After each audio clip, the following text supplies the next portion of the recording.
Hey guys, it's Sleepy Reader, Damien here with some thoughts on the comics I read this week.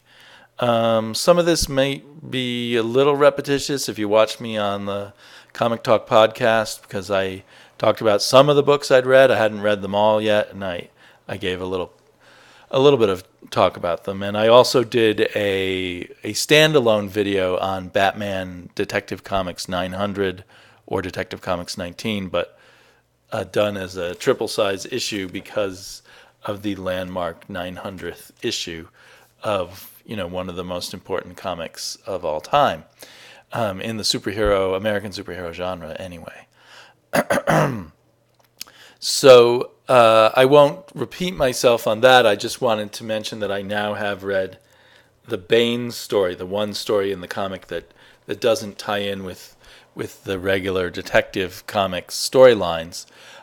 This is just kind of a preview or prologue to what's about to happen in the Talon comics. It is interesting for people who are fans of Bane, who's not really one of my favorite villains, to sort of see where he is in the New 52. I think it gives us some clues, but I'm still not totally clear what his. I guess he's encountered Batman at least once before, and the Court of Owls kind of complicated that, and so now he's got some of his anger and rage going towards them.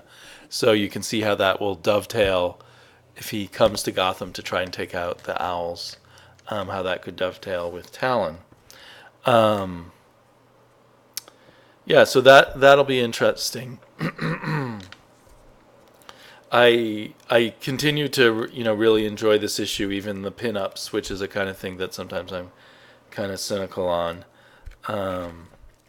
So yeah, still feeling like Batman Detective Comics is good fun, a good comic.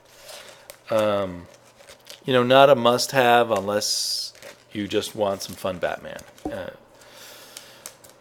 I don't know if these things at all in any way are really collector's items, given the modern world of collecting, but it is a landmark issue. And then we've got Stormwatch. Stormwatch is dead, but here comes the new Stormwatch. And in fact, many of the members of the new Stormwatch are new versions of the old members. So we've got a real burnt earth, scorched earth, burn the Stormwatch down to the ground and build them back up again, like their own mini New 52, where the timeline has been erased, we find out. And so no one remembers being in Stormwatch.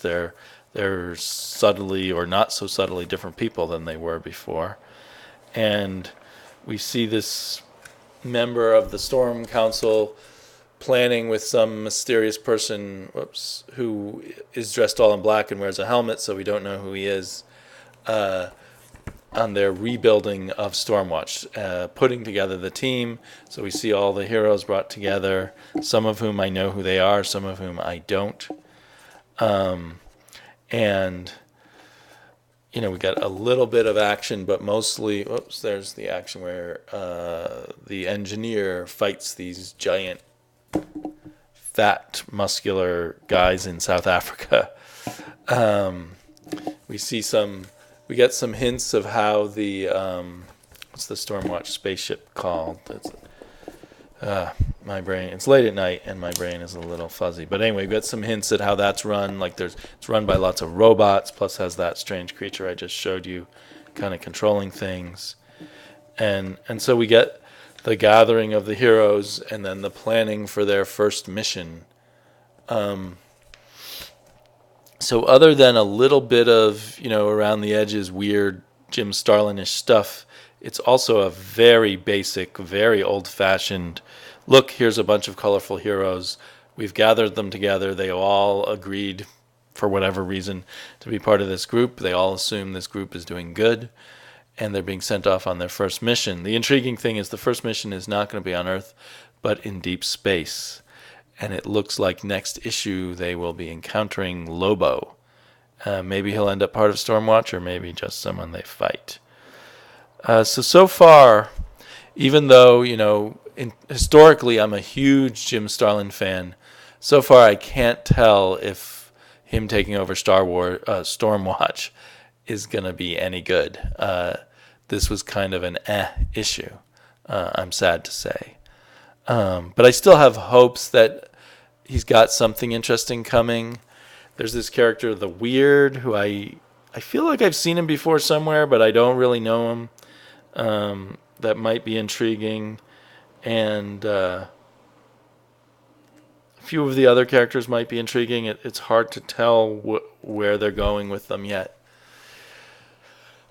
Someone said that Jim Starlin's kind of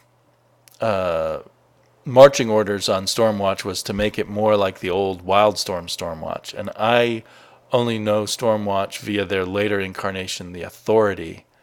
So I don't know if it would be a good thing to bring them back to their earliest kind of Wildstormy ways.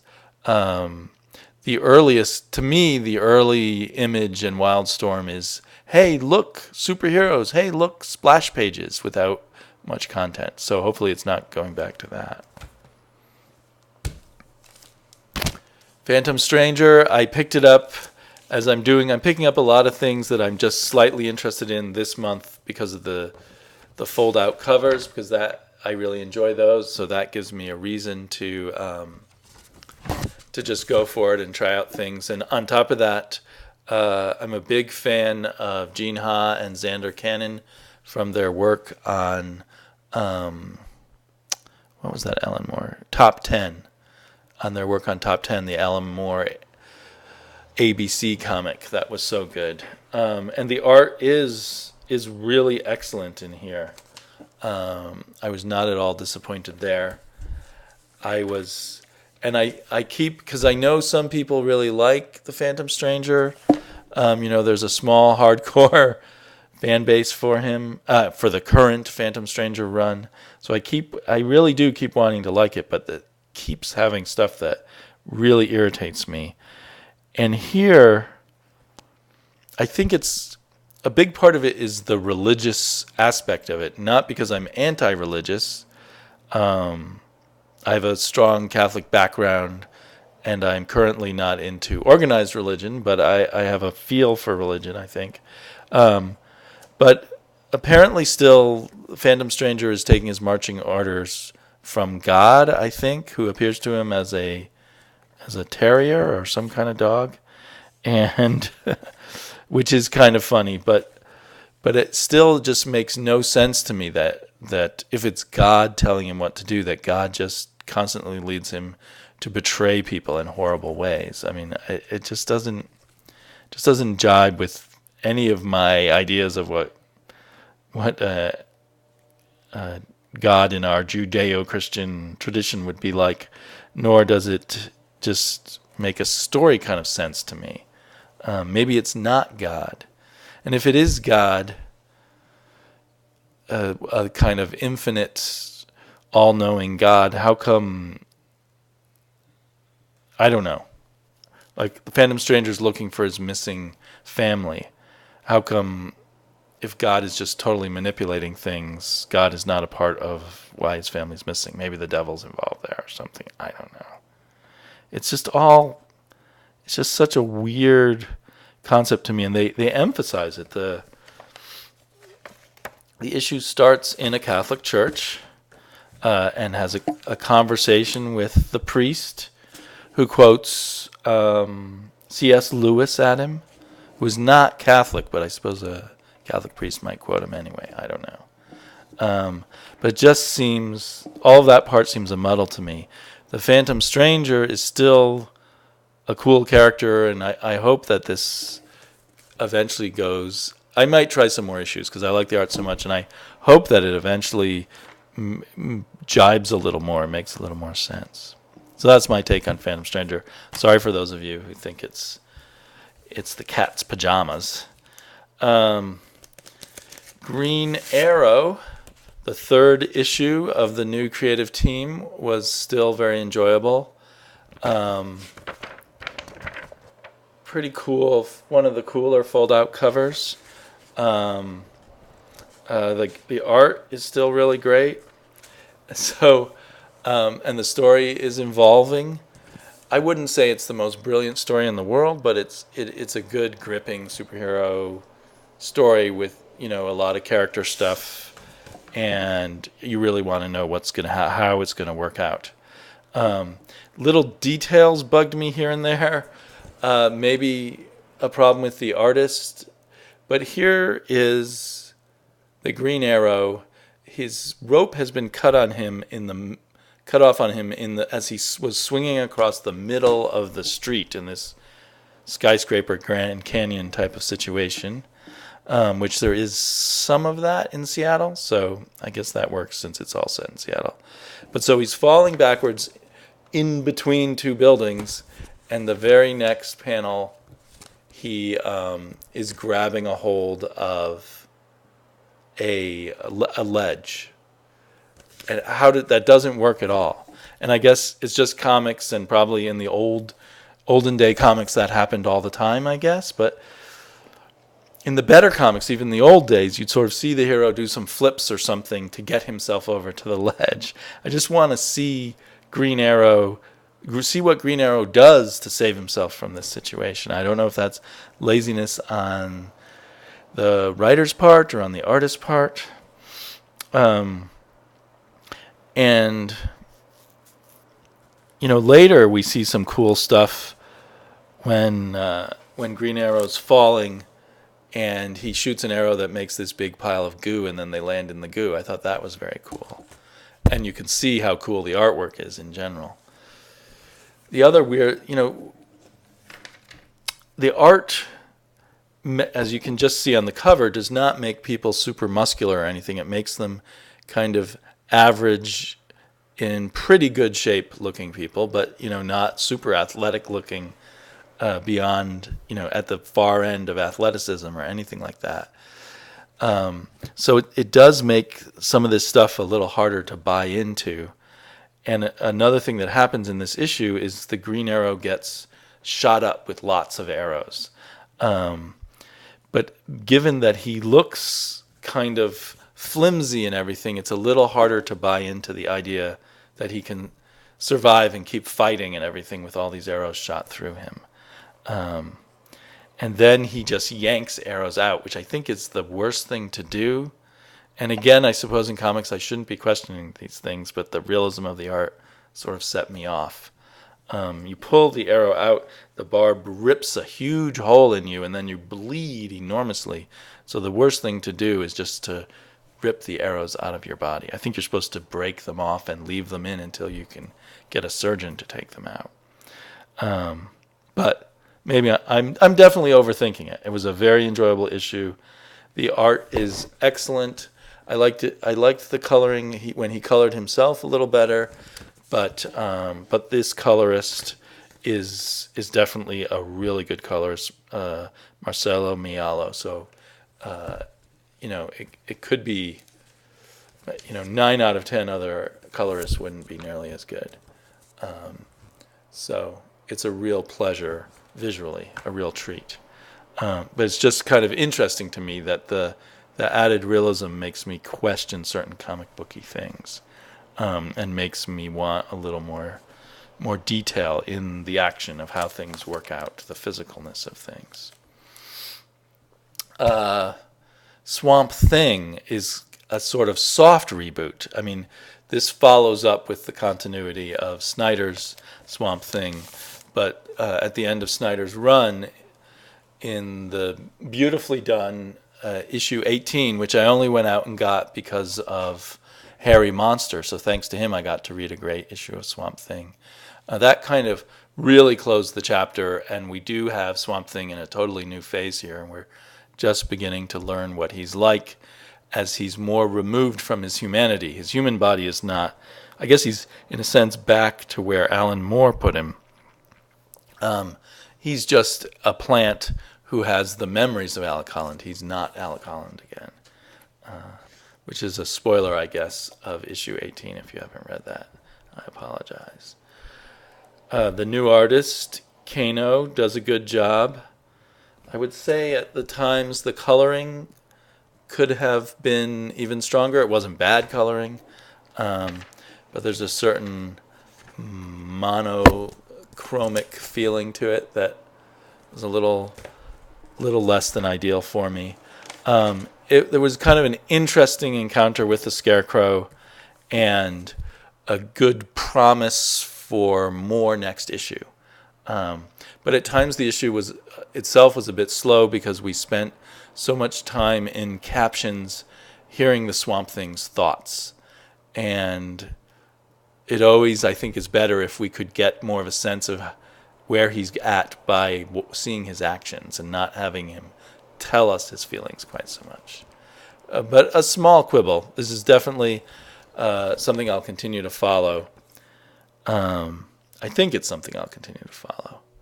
I am constantly in a dance of how many comics I want to pick up regularly. So yeah, that was good. Less good, Earth 2, which, granted, I have huge expectations for Earth 2. It's been, definitely in my kind of top 5, top 6 DC comics that I enjoy every month and always look forward to. And last issue was a strange kind of change in the writing style that really went downhill. And it's a little better in this issue, but it still hasn't recovered entirely. And as always, the art's wonderful, but it didn't feel like a whole lot went on here. Usually, again, I'm comparing it to its past self, I guess. Usually these issues have been richer.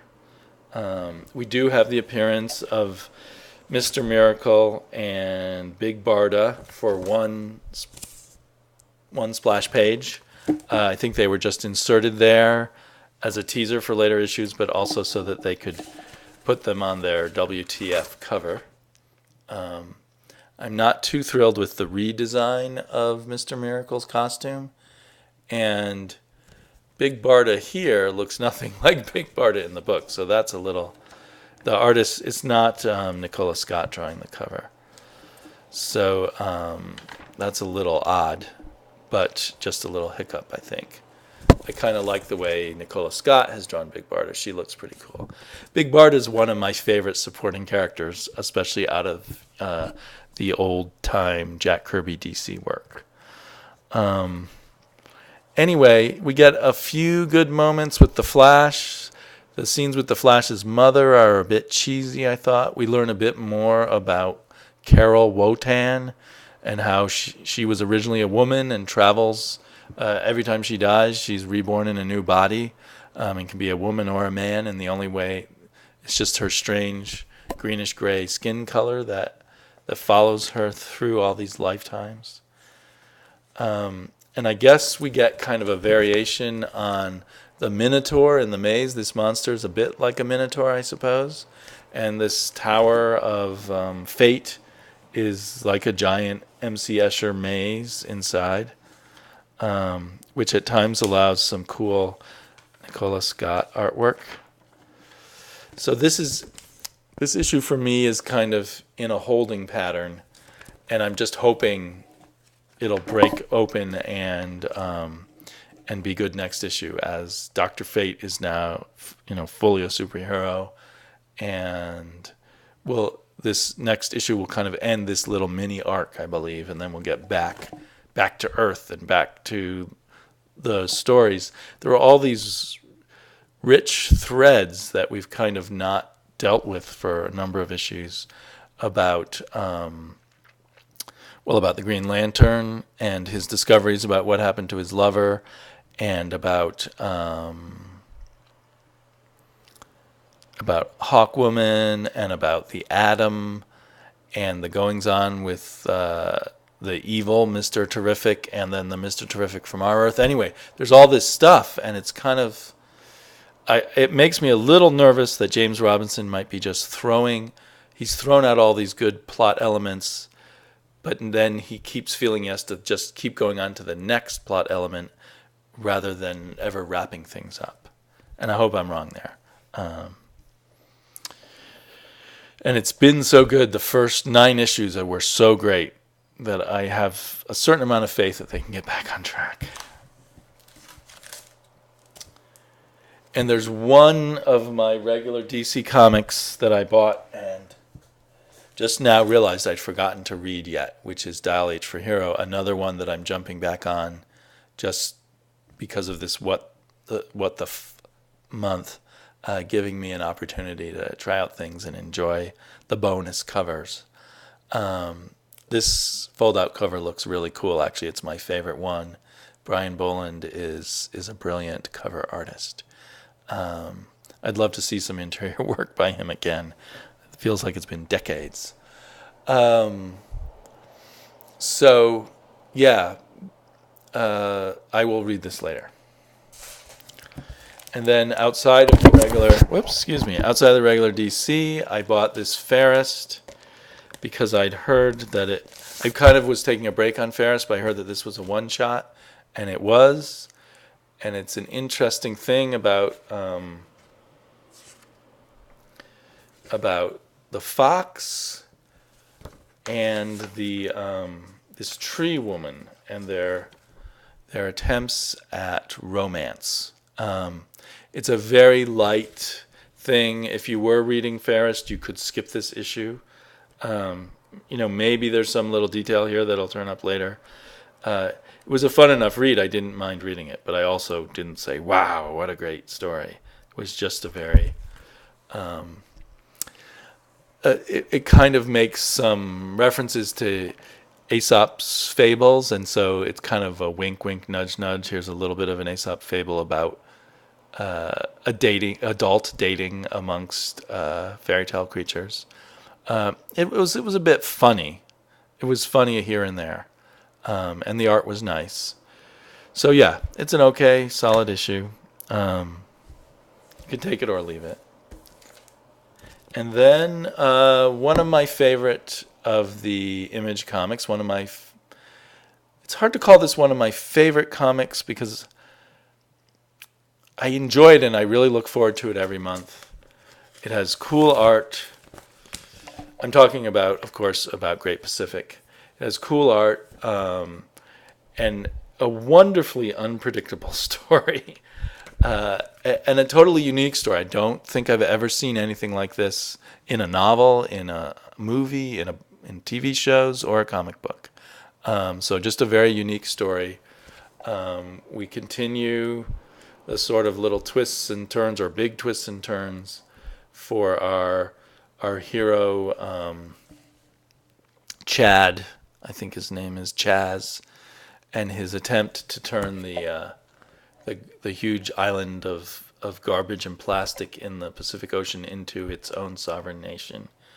And we get even more with this giant octopus or squid that has befriended him and is helping him out. The story progresses nicely. There's nothing in here that makes me go, oh, wow, this is the most brilliant thing I ever read. But it does make me go, oh, wow, really cool. I want to see what happens next. I can't imagine where this is going still after 6 issues, but in a good way. It's not like I'm confused or anything. It's just that the twists and turns just keep coming without huge amounts of violence or action of the standard sort. But it's not like super cerebral or endlessly chatty or anything like that either. You can see that it's economical with words. It does a really good job of painting all the characters. None of them are like fantastically likable. We've got a pirate, this rich spoiled kid Chaz, his friend who I guess isn't that smart. And then more evil people, like the person who's running the corporation that he should be owning, and all of that stuff. So yeah, I still recommend this to everyone who wants a comic book that is different. It's enjoyable, and the trade is going to come out. I think it's going to be a $9.99 trade. They're going to take a break for a month while the trade comes out. So obviously, they're hoping people will read the trade and then start picking up the comic book. The artist has stayed consistent, although he's doing all his own art, including the coloring, month after month. So yeah, nothing really new here about Great Pacific. It continues to head in interesting and unpredictable directions and continues to be fun and really nice to look at. And whoa, I blathered on for 25 minutes. I might as well go on a little more. This is one of my subscriptions, my mail subscriptions from Marvel. So this is the previous, everyone's reading issue 6 now, who gets it at the stores, but I've got issue 5. And I'm really looking forward to the change in the artist. This was an interesting story. As a kid, I always wanted to know more about Atuma and the underwater wars between the cities and nations underwater. So you get more of that here. But the art is still just gets in the way of the storytelling horribly. And the other thing I've started to think about with 5 issues of Mark Waid's Hulk under our belt is we know something about Banner. We've gotten to know Banner a bit as Mark Waid sees him. Maybe not as much as we should have in 5 issues, but we don't know anything about the Hulk. He's just anger in, I guess, you just point him at something and he fights and he goes rawr and he's unstoppable. He's brute force ex machina. Everyone underestimates him and he always, blows their mind and then defeats them. But does the Hulk have some kind of personality? In the previous run with Jason Aaron, he had almost too much intelligence and didn't seem very bestial at all a lot of the time. I guess it's, people keep changing what the Hulk is, but I kind of I'm not even sure what Mark Waid thinks the Hulk is at this point. I want more of a picture of the Hulk beyond, separate from Bruce Banner. He doesn't seem to even talk. I used the sort of the Hulk that I grew up with, which was in the Herb Trimpe and John Buscema days. He was a childish, emotional character. He got very upset about things. He wanted to be left alone, and et cetera, et cetera. And he was kind of sentimental in a weird kind of way. But this Hulk, and then, I read a lot of the Greg Pak Hulk, where he was almost like Conan or something. And so I just don't know where the Hulk is here. And I don't mind authors changing the Hulk, but I want a clear bead on who the Hulk is. So another thing that's quite old now, several weeks old, is Helheim. But I just managed to get it last week, and I read it, and I really liked it a lot. The art is quite good. I don't think it's the best art in the world. It's certainly not the next coming of Fiona Staples, but it's very good art. There's something sort of compelling about the story, even though it's not... Yeah, it's good. I want to know more. It's hard to see it being an ongoing, but maybe Colin Bunn can pull more out of this. I've now been gaining a lot more faith in Colin Bunn from reading some of his better comic books, like, of course, Sixth Gun, which is brilliant, and then he's been doing a very good job on the Fearless Defenders. So I'm very excited to see what he's going to do with Helheim, with this giant hulking Frankenstein Viking apparently being controlled by a beautiful witch. I'm not sure. The only thing that really bothered me about the issue was there's this scene where skeleton zombie-like things get into the fort of the Vikings, and it doesn't make sense why they didn't close the doors right away. Or apparently these doors are just incredibly hard to close, which doesn't make sense for a fort to me. Anyway, that's just getting really picky. It really is late and I'm punchy. I went to a comic book store more distant from me today, and I was looking at their back issues, but I didn't buy any black issues. But they had Nowhere Men #1. I haven't looked closely, but I assume this is a second or third printing. Third printing. But I was excited to actually get it. The irony is that I was at another store and I saw Nowhere Men #2, but I didn't buy it then because I didn't think I could get #1. And this store only had a huge pile of Nowhere Men #1. Another store I've been at only had a pile of #2. I think I've seen #3 or 4 somewhere else. So hopefully I can catch up and actually get all of them. Otherwise, I'll still have to buy the trade. So it's a little frustrating. And then since I've just, finally, it took poor Travis to convince anybody to like Sixth Gun by actually giving some of us the trades. But now that I love Sixth Gun, I thought, well, I can at least start from the beginning with this offshoot series, Sixth Gun, Sons of the Gun. So I got issue 1 and issue 2 of that. I think it may be planned as a limited series anyway. But it'll be fun to have these in floppies while I get the rest while I get the older books in trades. Then we've got, I picked up last month Superman, and the reason I did, because I almost always avoid Scott Lobdell comics, is because Orion's in here, and I'm still, even though I wasn't thrilled by Orion in Wonder Woman, I'm still excited about Orion being back in the DCU, so I wanted to read this, and the art looks quite cool. I haven't read any of these yet. And I also picked up Supergirl. If I like this issue, because I liked the last issue that was just in the middle of the Hell on Earth story, which I wasn't following, but if I like this issue too, I think I'll add Supergirl to my pull. And one other thing, I recently showed that I'd gotten this in the mail, God and Science Return of the T-Girls. It's basically got 5 issues in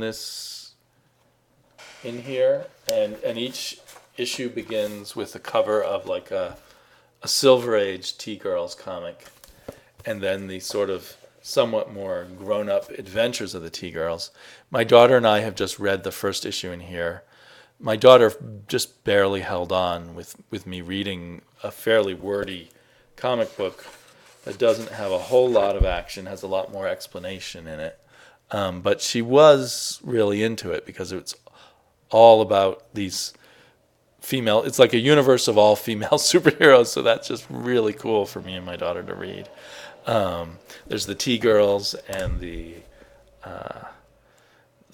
Phenomenons and one other group I forgot. But it's much less about the fighting and more about the unveiling of the story and the kind of mix of regular life and superheroics. And it's so low-key that at times you don't even think any of these people have powers, but they do suddenly turn out to have powers, and fantastical things happen. Like here's one being squashed by a meteorite. So, and it doesn't just turn out to be a fantasy or a dream. This is a full-blown superhero story, but just done, in a completely different way than any other modern superhero. The closest to it, I guess, would be FF by Mike Allred and Matt Fraction, although the style and the pace is completely different here. But there is that feeling of just having a completely different take on how to deal with superheroes. And I'm enjoying it a lot. So hopefully my daughter and I will be able to continue with the next issue, which pretends to be the T-Girl Adventures number 34. Or at least this old cover of the T-Girls number 34 is somehow symbolically connected to what's going to happen in the second chapter that we haven't read yet. So maybe I'll keep you up to date as I read these. So if a very alternative take on superheroes appeals to you, you may want to look at this or wait for further reviews of further issues. Wow, you've lasted with me for 35 minutes, or you may have lasted with me for 35 minutes. Thank you if you did, and I am sure I will be back soon. And meanwhile, watching all your videos.